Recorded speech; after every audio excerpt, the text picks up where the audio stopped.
সুপ্রিয় শিক্ষার্থীবৃন্দ, জৈব রসায়নের আজকের ক্লাসে আমরা আলোচনা করব সায়ানাইড মূলকের প্রতিস্থাপন বিক্রিয়া নিয়ে। এই বিক্রিয়াটা খুবই গুরুত্বপূর্ণ। রূপান্তরের সময় এই বিক্রিয়াটা খুবই কাজে লাগে। আমরা যখন রূপান্তর করব তখন অনেক সময় কার্বন সংখ্যা বাড়ানো লাগতে পারে। তো কার্বন সংখ্যা বাড়ানোর পদ্ধতি অর্থাৎ আরোহ পদ্ধতিতে আমাদের এই সায়ানাইড মূলকের প্রতিস্থাপন বিক্রিয়াটা খুবই গুরুত্বপূর্ণ ভূমিকা পালন করে। তো আমরা যদি অ্যালকাইল হ্যালাইডের সাথে পটাশিয়াম সায়ানাইডের বিক্রিয়া দেই, সেখান থেকে আমরা পাবো অ্যালকাইল সায়ানাইড। একটা অ্যালকাইল হ্যালাইড বললাম RX অ্যালকাইল হ্যালাইড, এর সাথে আমি পটাশিয়াম সায়ানাইডের বিক্রিয়া দিব, পটাশিয়াম সায়ানাইড। তো এই বিক্রিয়া দিলে আমাদের যেটা তৈরি হবে, পটাশিয়াম হ্যালোজনকে নিয়ে পটাশিয়াম হ্যালাইড তৈরি করবে, আর বাকি থাকবে অ্যালকাইল সায়ানাইড আর CN। তো এই অ্যালকাইল সায়ানাইড থেকে আমরা খুব সহজেই জৈব রসায়নের 3টা সমগোত্রীয় শ্রেণী তৈরি করতে পারি। কিভাবে? আমরা যদি অ্যালকাইল সায়ানাইডকে বিজারিত করি তখন কি হবে? জাইমান হাইড্রোজেনের সাহায্যে অ্যালকাইল সায়ানাইডকে যদি বিজারণ করি, সেখান থেকে আমরা পাবো অ্যামিন আর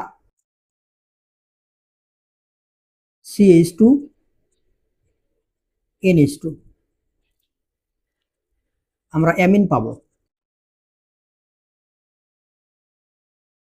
আবার যদি আমরা এই অ্যালকাইল সায়ানাইডকে অক্সিজেনের সাহায্যে জারিত করি, জাইমান অক্সিজেনের সাহায্যে যদি আমরা জারণ বিক্রিয়া দেই, সেখান থেকে আমরা পাবো অ্যামাইড আর CO NH2, অ্যামাইড। আমরা যদি এই অ্যালকাইল সায়ানাইডকে অ্যাসিড হাইড্রোলাইসিস করি, অ্যাসিড হাইড্রোলাইসিস মানে হলো অ্যাসিডের উপস্থিতিতে পানির সাথে বিক্রিয়া করবে, যেখানে অ্যাসিডটা আমাদের প্রভাবক হিসাবে কাজ করবে।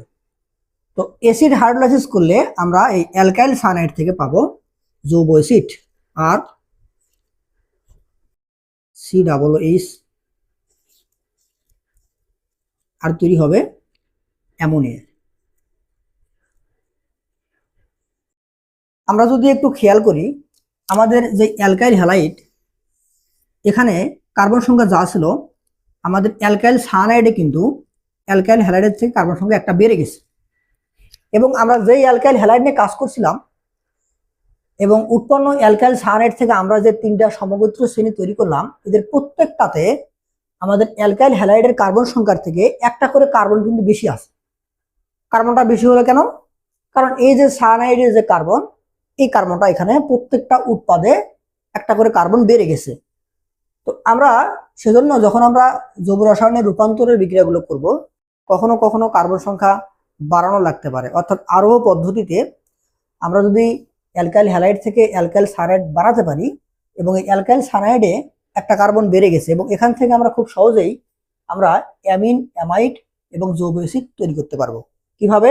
আমরা মাথায় রাখবো, যদি অ্যালকাইল সায়ানাইডকে আমরা জাইমান হাইড্রোজেনের সাহায্যে বিজারণ দেই, সেখান থেকে আমরা পাবো অ্যামিন। জাইমান অক্সিজেনের সাথে আমরা যদি জারণ বিক্রিয়া দেই, সেখান থেকে আমরা পাবো অ্যামাইড।